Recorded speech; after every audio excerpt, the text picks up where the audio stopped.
I am truly honored and humbled to have the opportunity to speak with you today. 101 years ago in 1918, at the 11th hour of the 11th day of the 11th month, the armistice was signed to end the war to end all wars.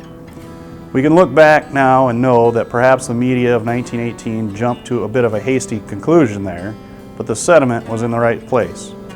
Our nation has known war, and our armed forces, Army, Navy, Air Force, Marines, and Coast Guard have answered the call time after time without delay.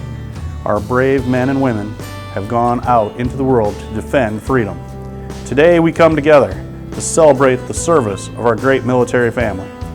No matter what branch, from Valley Forge to Vietnam, from Korea to Kandahar, from Berlin to Baghdad, the veterans of the United States military have known and paid the true cost of what it means to be an American. We live, thankfully, in a world where it's become more commonplace to thank veterans for their service.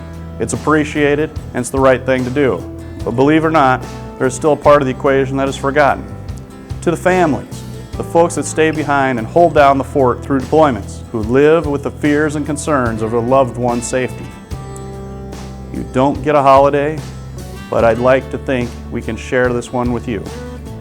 So thank you, the family members who have sacrificed as well, and I hope that each of you here, when you take the time to thank a veteran for their service, you also take the time to thank their family. G.K.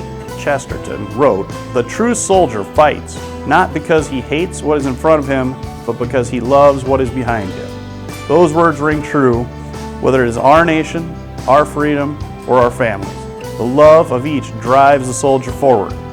It is that love of family and nation that brings me to my next point. In today's world, it is becoming increasingly difficult to know who to trust. Do we trust the media? Do we trust the news? Do we trust the government? Do we trust polls? Do we trust the internet? Who can you trust? Who will tell the truth? I believe the answer you can trust is one simple word: veterans. Veterans have proven their worth to our nation. The resume of the veterans cannot be compared to that of the media or the internet. Veterans have taken the courage and character and integrity across the globe to stand for the United States. They didn't do that for a headline or a like or a thumbs up. They did it because they chose to serve and defend our nation and what it stands for. Veterans fought for and sacrificed for liberty and freedom. They proved their worth on the battlefields of the world, and they continue to do so now. Just because the uniform may have come off does not mean that the service to our nation has ended.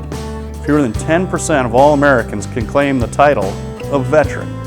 Less than 1% of our population is currently serving. But I believe that veterans are not done serving. We have been and continue to be guardians of liberty. Our services are still needed in today's war for truth. Continue the battle. Don't fall for the hype and the spoon-fed stories that assault us daily. Take what you have learned in service to our nation on battlefields across the globe and bring it to your communities. America was founded on truth and has been fighting for it ever since. Being an American is a participation sport, and if history has taught us nothing else, it has taught us that when American veterans choose to participate, we all win. Veterans have fought for America before and know we will fight for her again. Thank you for your service. To the families, thank you for your service.